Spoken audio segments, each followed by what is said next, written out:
जय हिंद, नमस्कार। मैं मोहन पाठक और आज बात करेंगे कि सीवर सफाई के दौरान जो मौतें होती हैं उस पर सुप्रीम कोर्ट ने क्या कहा है।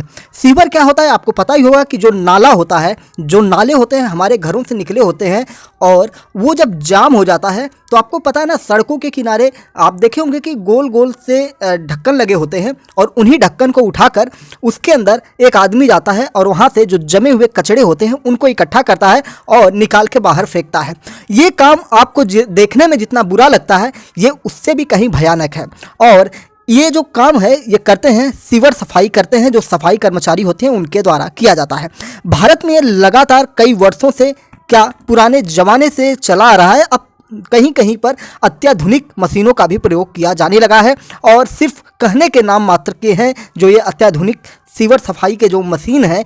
इसमें तो कुछ ऐसी जगह होती हैं जहाँ पे आदमी को खुद उतरना ही पड़ता है और जिसकी वजह से जो सीवर की सफाई करने वाले कर्मचारी होते हैं उनकी मौत हो जाती है। और इन्हीं चीज़ों को लेकर एक जनहित याचिका डाली गई थी। जनहित याचिका में कहा क्या गया था उसकी भी हम डिटेल में चर्चा करेंगे और पूरे सिस्टम को जानेंगे कि किस प्रकार से जो आंकड़े निकले हैं पिछले कुछ वर्षों में उनको क्या कहा जाता है, उनकी जो रिपोर्ट्स आई हैं उन पर भी हम नज़र डालेंगे।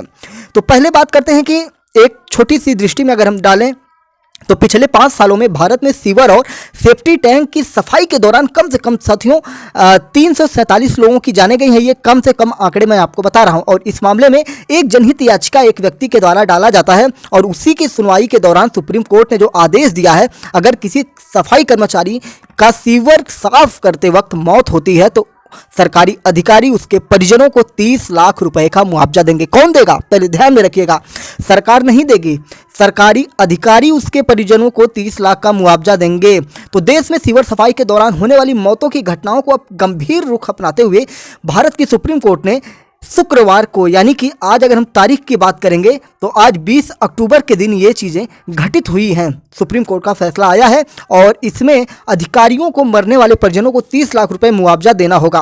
किन्होंने ये आदेश पारित किया? जब हम जज साहब की बात करते हैं तो जस्टिस एस रविंद्र भट्ट और जस्टिस अरविंद कुमार की पीठ ने ये कहा है। ये दोनों जज हैं, मतलब डबल बेंच का ये फैसला है।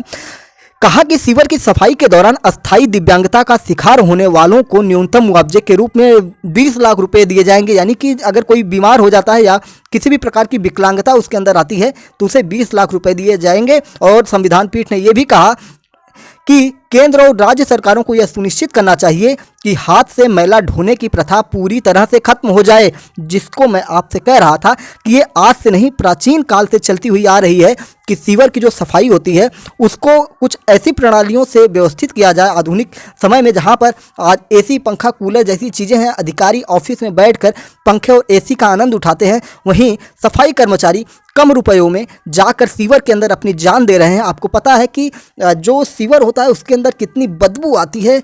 आप कल्पना करके देखिए कि आप सीवर में आपका हाथ चला जाए और फिर उसी हाथ से आपको खाना खाना हो तो एक दिन आप बर्दाश्त नहीं कर पाएंगे। और ये कर्मचारी रोज़ उसी सीवर के अंदर जाते हैं और अंदर जाते ही नहीं हैं, पूरा डूब जाते हैं, सर से पांव तक डूब जाते हैं। और ये कहीं ना कहीं भारत की आज़ादी पर, इन सीवर सफाई कर्मचारियों की आज़ादी पर ये आज भी एक गुलामी का तगमा है। और भारत जैसे संवैधानिक देश में जो कहता है कि सबको समान अधिकार मिलेगा, लेकिन ये किस प्रकार का अधिकार है? हमारे देश के नेताओं की ये दरिंदगी कही जाएगी, ये असफलता कही जाएगी जो हमारे देश में इन चीज़ों पर अभी तक लगाम नहीं लगाया जा सका, ना ही इसके समाधान ढूंढे जा सके। वोटिंग प्रणाली को पेपरलेस हटाकर डिजिटल कर दिया है। डिजिटल तो नहीं कहेंगे लेकिन मशीन के द्वारा कर दिया गया है। तो क्या इस जघन्य काम को, मैं इसे बहुत गंदा काम कहता हूँ। आप जानते हैं कि जो सीवर की सफाई करते हैं उनको समाज में हेय दृष्टि से देखा जाता है। सफाई कर्मचारियों को कोई सम्मान नहीं मिलता है और अगर वो सफाई कर्मचारी मर जाता है तो उसके परिवार को कोई पूछने भी वाला नहीं होता है। सुप्रीम कोर्ट इन्हीं सब चीज़ों को ध्यान में रखते हुए इसको सुनाई है।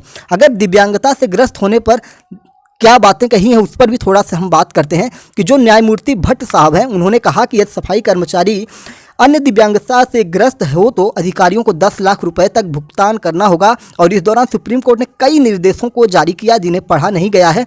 पीठ ने निर्देश दिया कि सरकारी एजेंसियों को यह सुनिश्चित करने के लिए समन्वय करना चाहिए कि ऐसी घटनाएं न हो और इसके अलावा उच्च न्यायालयों को सीवर से होने वाली मौतों से संबंधित मामलों की निगरानी करने से न रोका जाए। यानी कि जितने भी मामले मौत की हो रही हैं सीवर में सफाई कर्मचारियों की, उन पर निगरानी संविधान करेगा, यानी कि जो हमारा न्यायालय है उस पर करेगा, जो हाई कोर्ट होता है।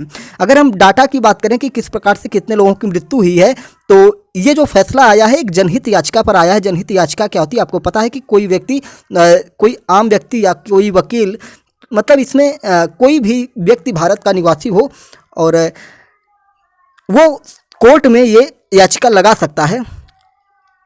लीगल जो चीज़ें होती हैं उसको ध्यान में रखते हुए, जो प्रामाणिक चीज़ें होती हैं प्रमाण के साथ वो ये चीज़ें कोर्ट को अवगत करा सकता है और कोर्ट इस पर फिक्स होता है, कार्यवाही करता है। और इस पर जब विस्तृत आदेश से, अभी वो आया नहीं है, वो विस्तृत आदेश जो आ जाएगा उसको फिर भी जब आएगा तो हम एक बार फिर से इसको एक्सप्लेन कर देंगे।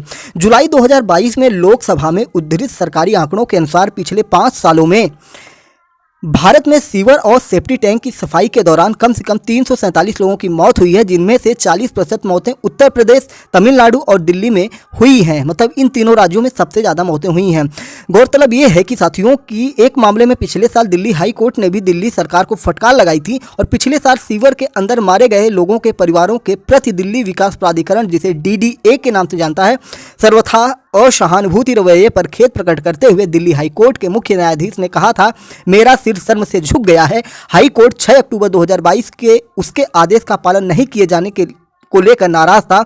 उस आदेश में DDA को मृतकों के परिवारों को 10-10 लाख रुपए देने की बात की गई थी और ये रुपए नहीं दिए गए थे और रूप में देने का जो निर्देश दिया गया था नहीं दिए गए थे। इसीलिए हाईकोर्ट दिल्ली जो था वो काफ़ी गर्म रुख अपनाया हुआ था। तो आप देख रहे हैं कि भारत में जो सीवर की सफाई करने वाले हैं, सुप्रीम कोर्ट अब उस पर एक्शन ज़्यादा लेने वाला है और उसकी निगरानी अब करता रहेगा और परिजनों को 30 लाख रुपए का मुआवजा अब क्लियर कर चुका है कि अब देना ही देना होगा जो सरकारी कर्मचारी होंगे। अब इसमें देखने वाली बात होगी कि राज्य सरकारें जो हैं वो क्या करती हैं, केंद्र सरकार क्या करती है।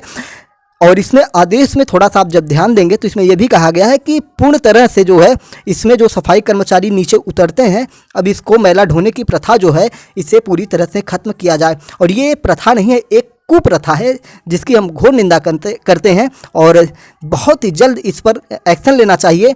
और मुझे तो ये कहते हुए खुशी होगी कि अगर ये मुद्दा 2024 के चुनाव में उछाला भी जाए तो बहुत ही बेहतरीन होगा सबके लिए, क्योंकि ये जो ज़िंदगी है ना, बस से बदतर है, जीते जी नर्क की ज़िंदगी आप जी रहे हैं। जो भी अगर कोई सफाई कर्मचारी हमारी बात सुन रहा है तो आप लोग आवाज़ उठाइए, या तो मैला ढोना छोड़ दीजिए, कोई दूसरा काम करिए, खेती में मजदूरी करिए, घर में नौकरी करिए, कुछ करिए, ठेले पे सब्जी बेचिए, ये काम करना छोड़ दीजिए, जिससे कि आपकी आने वाली पीढ़ी सुरक्षित हो जाए। और सरकार को जब कोई ढोने वाला नहीं मिलेगा तो खुद ब खुद उसकी व्यवस्था करेगी। लेकिन क्या करें, हमारे देश में इतनी बेरोजगारी है कि आप छोड़ेंगे तो कोई दूसरा पकड़ने को तैयार हो जाएगा यही काम।